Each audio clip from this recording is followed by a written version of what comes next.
Hello dear students, welcome to smart knowledge. और प्यारे बच्चों, बहुत ही जल्द आपके जो कंपार्टमेंट के एग्ज़ाम हैं वो शुरू होने वाले हैं। ठीक है, डेट शीट मैंने आपको शेयर की थी कि 15 अप्रैल से आपके जो कंपार्टमेंट के एग्ज़ाम हैं क्लास 9th, क्लास 11th और 5th एंड 8th, ठीक है, जिन बच्चों के री एग्ज़ाम हैं तो वो आपके शुरू हो जाएंगे। आप काफ़ी बच्चों के जो कमेंट हैं वो ये आ रहे हैं कि क्या जो हमारी आंसर शीट है, यानी जो आपका पेपर होगा उसकी जो आंसर शीट है वो चेक होने के लिए डिपार्टमेंट जाती हैं या स्कूल में ही चेक होती हैं, इस बारे में बहुत सारे बच्चे पूछना चाहते हैं। क्लियर, क्योंकि बच्चों की क्वेरी जो है जानना शायद लाजमी भी है, क्योंकि जिन बच्चों का मान लो एक सब्जेक्ट में कंपार्टमेंट है उनको ये लगता है कि एक सब्जेक्ट की वजह से कहीं वो फेल ना हो जाएं, दो सब्जेक्ट में है दो सब्जेक्ट की वजह से फेल ना हो जाएं, तो इसीलिए बच्चे इस चीज़ को जानना चाहते हैं। तो इसी के रिगार्डिंग हम इस वीडियो में बात करने वाले हैं। तो देखिए, जो आपका एग्ज़ाम होता है कंपार्टमेंट का, पहले भी मैंने बताया है कि उसका जो क्वेश्चन पेपर है, यानी जो क्वेश्चन पेपर है वो आपका डिपार्टमेंट की ओर से, डीओई की ओर से ही आता है। वो क्वेश्चन पेपर टीचर्स नहीं बनाते हैं।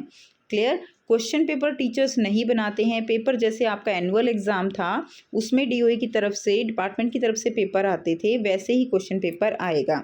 और रही बात अब चेक करने की, तो जो पेपर चेक, जो आपकी आंसर शीट होती है उसको चेक कौन करता है? उसको चेक वही टीचर्स करते हैं जो आपको पढ़ा रहे थे, जिन्होंने आपको पूरा सिलेबस कराया है, वही टीचर चेक करेंगे फर्स्ट स्टेप पे। सेकंड स्टेप पे क्या होता है कि जो कॉपी है वो दूसरे उन टीचर के ऊपर जो रीचेकर हैं उनके थ्रू की जाती है, कि कहीं बाय चांस जो फर्स्ट टीचर है उन्होंने कॉपी चेक की है तो उसमें कोई मिस्टेक ना रह जाए। क्लियर, कोई क्वेश्चन अनचेक ना हो, इस तरह की चीज़ें जो है उसमें चेक होती हैं। ठीक है, ये हो गई सेकंड पॉइंट पे बात। थर्ड जो चेकिंग होती है वो फिर जो एग्ज़ाम में जब रिज़ल्ट बनता है तो जो एग्ज़ाम इंचार्ज हैं वो चेक करते हैं कि क्या जो कॉपीज़ चेक की गई हैं वो बिल्कुल ठीक हैं, उनके मार्क्स टोटलिंग ठीक है। क्योंकि यहाँ पर बात जो होती है वो बच्चे के पूरा साल ख़राब होने की होती है, फेल और पास की बात होती है। क्लियर, इसीलिए कॉपी जो है वो 3 स्टेप पे चेक की जाती है, तभी बच्चे का रिज़ल्ट ऑनलाइन किया जाता है। क्योंकि जो है टीचर्स, डिपार्टमेंट सभी बच्चे के हित में ही होते हैं कि किसी तरह बच्चा पास हो जाए।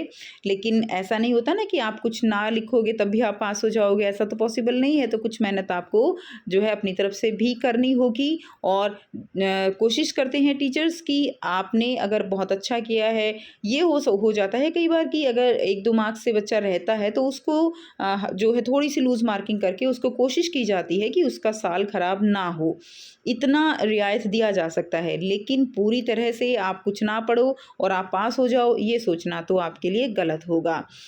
आई होप अब सब बच्चों की जो क्वेरी है वो क्लियर है कि किस तरह से कॉपी चेकिंग होगी और कहाँ से पेपर आएगा। पेपर बाहर से आएगा, डीओई से आएगा, और चेकिंग जो है वो आपकी स्कूल में ही की जाती है।